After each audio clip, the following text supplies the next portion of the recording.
and they couldn't in the end. But someone did. Yes, Harold Hobson. He saw, And I'll tell you an interesting thing. When we did the room for the first time, lots of laughs. By the time it done the second time, the grim hand of reverence, here was an important artist taking up no laughs. And the audience was told very clearly to sit up straight and listen. They were at a cultural event. There's lots of productions of Pinter like that, and lots of productions of Chekhov like that. Now, how poignant Chekhov is when its humour is allowed to burgeon, and how sterile it is if it's played like death from the start. There's lots of productions of Pinter like that, and of Chekhov. But it's when they're allowed to breathe and laugh. I promise you, we will not. I knew that, Frank, the moment I saw you. One of my favourite things about Henry is that he directed the very first production of Harold's very first play, The Room, and played Mr. Kidd. And 45 years later, played the same part. How many actors in the world, in the history of theatre, have ever played the same part 45 years apart? Well, it was lucky I remembered the last. You must have thought, this is familiar.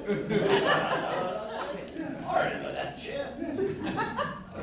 Now, when you called him, or wrote him, or wired him, whatever you did, to ask him to write The Room, Yes.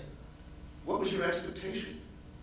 Well, Did you have a sense that it was just going to burst out of him? I thought it might, because Well, it sort of had to, didn't it? well, it just had to. A great chance. There is a tide in the affairs of men and all that. But he had done something remarkable already. He, as he said earlier in rep, he was rehearsing next week's play in the morning, learning the lines for the next play in the afternoon, and playing at night. Yet he managed to write hundreds of poems, lots of letters to his friends, lots. I've got about 60. And a friend of ours in Australia's got 200. Lots of letters, and to write a novel, The Dwarfs. So he had extraordinary energy, but he wrote back saying, I can't do it. But in the end, he did it. And really was 2 or 3 days, wasn't it? He says 4 days, but actually it was 2. It was pretty good, too. It was really, I thought it stood up awfully well when we did it again 45 years later. And there was his first play and his latest play, Celebration. I thought it stood up really well. You remember that? Oh, Now, Harold was a conscientious objector at the age of 17, 18, Yes, 18. when such a thing was, I assume, primarily based on religious conviction, correct? Or scruple? No, because he didn't want to kill Well, I know that his reasoning was different. I didn't want He didn't, but that was the argument that was most often made. Yeah, I'm sorry. If I'm not mistaken. Yes, yes. But he had a somewhat different approach. And I know that you have the document that he wrote. I've got a paragraph of it.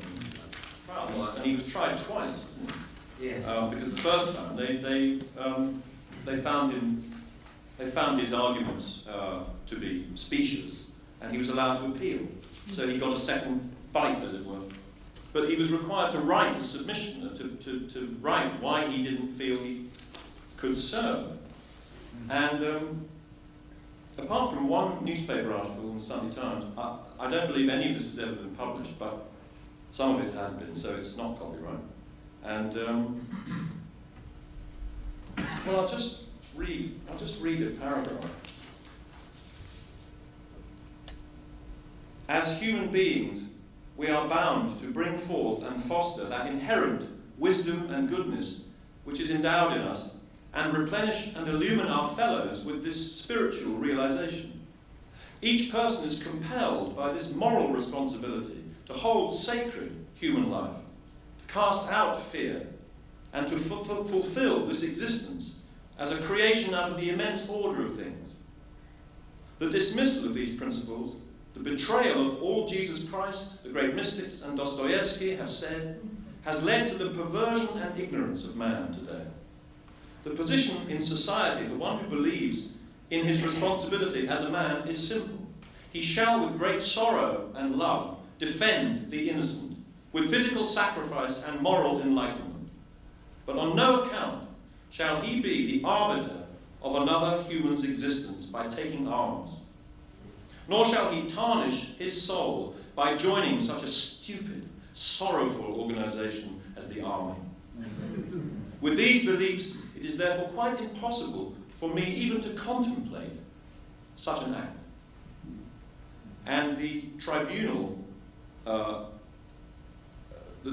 judgment was, the tribunal is not satisfied in this case that there was any genuine conscientious objection to either form of military service. The applicant was dogmatic, and his statements did not show any sign of careful and conscientious weighing of pros and cons. Hello.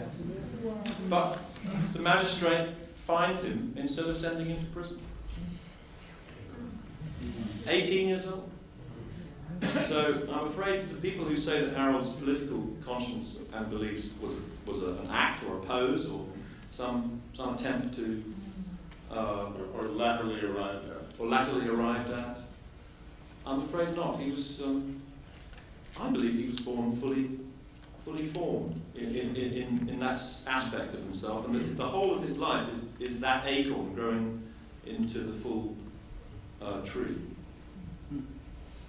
But I think that's what makes it so difficult, is you watch his characters do such ugly things to each other, and I think you have to do what we've been able to do since Frank's sort of been doing this, see a lot of it, and see that it's more than just this particular ugly scenario, see what it all means in context.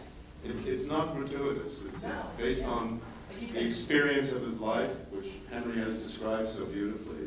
What the condition of growing up in Hackney and during World War II must have been. You told me the story about this tree in his backyard, did you not? Well, Henry should speak about that more than No. But the actual condition that these children yes, I mean they grew up in. They lived through the Blitz, the war. Harold was an only child, and certainly in Michael Billington's book, it very quaintly says that he had imaginary friends and would play around with a tree in his back garden, the magnolia tree, I think it was. But that one night during a firestorm, during an incendiary bombing, the tree caught fire. So this boy of what would he have been? 10 years old, looks out to see that his own tree ablaze. I mean, how immediate can the impact of war be on the child of a psyche without, actually having to lose a parent? But it's a poetic. We feel that as a poetic image as well as something that would have obviously completely burned itself onto his consciousness. And there's another story about him being in an air raid shelter and making out with a beautiful girl. At the age of 11 or 12. He was sexually precocious. 13. He was 13. Approaching the age of consent. So the war.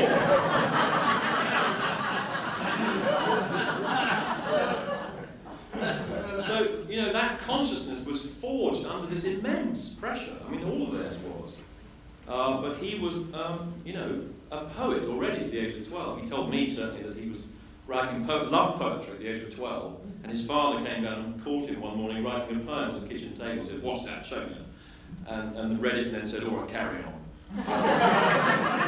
Well, that's all a kid needs to feel, okay, I'm a writer then, I'll be all right. If the father had torn that poem up and said, how disgusting, that might have been a different story. What about when he was bar mitzvahed and went out and bought Ulysses? What did his dad say about that? I forget what he said. He didn't think it was great. I think he said something like, I will not have that book in the same room as where your mother cooks dinner. But his parents loved him and accepted this strange son, this lovely, very good looking and a lovely boy, great athlete. He broke the school 100 yards record, 200 yards record, terrific cricketer, terrific soccer player, and very clever at school. His parents loved him and they encouraged him. They didn't always understand him. They were absolutely opposed him being a conscientious objector. And we were talking about Pauline Flanagan, and that lovely woman, and when he announced he was going to marry her, I foolishly wrote a congratulatory postcard saying, well done, how jolly good. That doesn't go down too well in Jewish households. The enthusiasm for marrying Catholic girls is somewhat limited. So Jack Pinter said if Henry Woolf comes to